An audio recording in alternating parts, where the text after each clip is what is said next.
آج ہم بات کریں گے وقف معانقہ پر۔ وقف معانقہ کیا ہے، اس کی علامت کیا ہے، اسے کیوں کرنا ضروری ہے، اس پر آج ہم مختصر سی بات کریں گے۔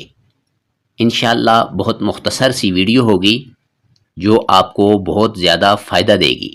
وقف معانقہ قرآن پاک میں تقریباً 18 مقامات میں آیا ہے۔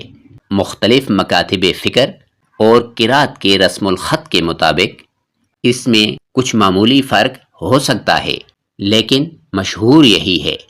اس کی علامت یہ 3 نقطے ہیں۔ قرآن پاک میں تقریباً یہ جہاں جہاں بھی آتا ہے یہ بہت قریب قریب آتا ہے، اسی لیے اسے وقف معانقہ کہا جاتا ہے۔ بعض لوگ وقف معانقہ پر تلاوت کے دوران یا تو دونوں مقام پر وقف کر لیتے ہیں یا دونوں مقام کو چھوڑ دیتے ہیں۔ ایسا کرنا درست نہیں۔ وقف معانقہ جہاں پر بھی آئے تو دونوں مقامات میں سے ایک پر کرنا بہت ضروری ہے۔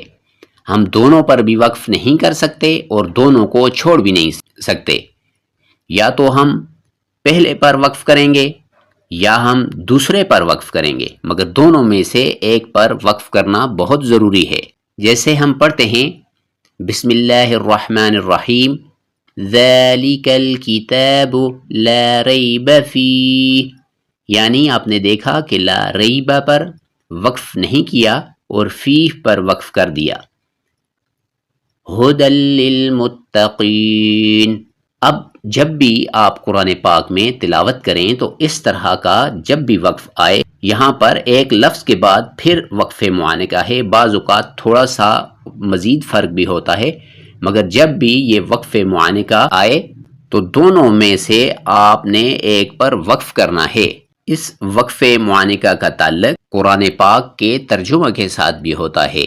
اکثر ہم جب اس پر وقف نہیں کرتے یا دونوں پر وقف کر دیتے ہیں تو اس میں ہوتا یہ ہے کہ معنی میں فرق آ جاتا ہے۔ اس کو ہم یوں بھی پڑھ سکتے ہیں، ذالک الکتاب لا ریب فیہ ھدی للمتقین، یعنی اب میں نے لا ریب پر وقف کیا اور فیہ ھدی للمتقین یعنی فیہ پر میں نے وقف نہیں کیا۔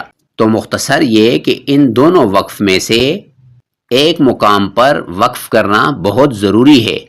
امید ہے آج کا قاعدہ آپ کو سمجھ آیا ہوگا۔ ویڈیو پسند آئے تو اسے ضرور لائک کیا کریں اور چینل کو ضرور سبسکرائب کیا کریں، اس سے ہماری حوصلہ افزائی ہوتی ہے۔ نیا سبق آنے تک کے لیے اللہ حافظ۔